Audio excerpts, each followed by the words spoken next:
Zenduali of the Manucode. Entrusted with protecting the oasis from the threats of the east, Zenduali decided to lead a fast and agile force into the lands of the dead men, scout their numbers, assess the danger, and find out as much as she can about an enemy and area both. Her wishes for speed, however, were soon put to the test. Plagued by the still and silent dreams that smelled of death, her people found the fever of life abandoning them with every waking morning.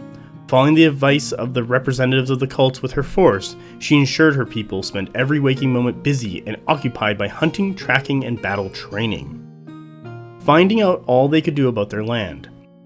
Her efforts seemed to work until one scout was left alone on a patrol despite her orders for everyone to work in pairs at all times. Riding fiercely into the camp, Raptor Rider Akina reported directly to Zenduali that previous reports were confirmed and that a large track had been found in areas long thought lifeless. Excited by the prospect of wildlife even in these parts, Zenduali's joy was quickly overshadowed by the noticeable absence of Akina's scouting pair, Otati. Furious that her orders were not followed, she nevertheless allowed the scout to rest for a spell before she rode with her to find Otati. The ride proved harder than any before.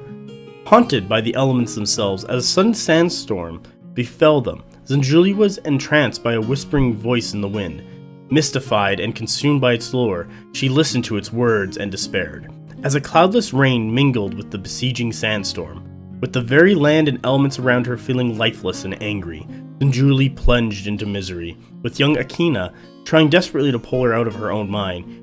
She only succeeded when the storm died out and Otati was found, her throat sliced and her blooded dagger in her hands.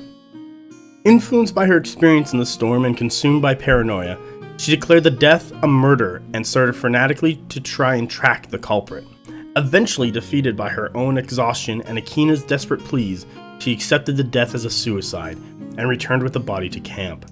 There, the young scout was given a self-hands killer's funeral. Struggling still with the ghost of the despair and futility she experienced with the storm, Zenduali ordered that all work should be done in groups of 4. Once she had established there was nothing to track and next to nothing to hunt, Zenduali realized how much time she had lost trying to battle the land of the dead itself, and just how little she had learned about her enemies. Pushing on against their own haunted mind, she ordered multiple tracking groups of 4 and 8 to scout deep into the lost lands and the lands of the dead, while she remained in camp to keep her force disciplined. As the rations were growing dangerously low, her patience was rewarded more than she wanted. Not 1, but 2 forces of dead were spotted. One was engaging with her cousin, Jarl Muntok, who was forced to gather as many of the scouts as he could to confront them. The other was a larger force, settling and unearthing the ruins of an old city. Sending word to the oasis, Zenduali sent the main camp to meet Jarl Muntok. Herself, however, gathered a small, agile force and went to observe the ruined city. There she saw the works of excavation being done. Moving stealthily, she observed numbers, watches, and patterns, but had no inkling to their battle readiness and tactics.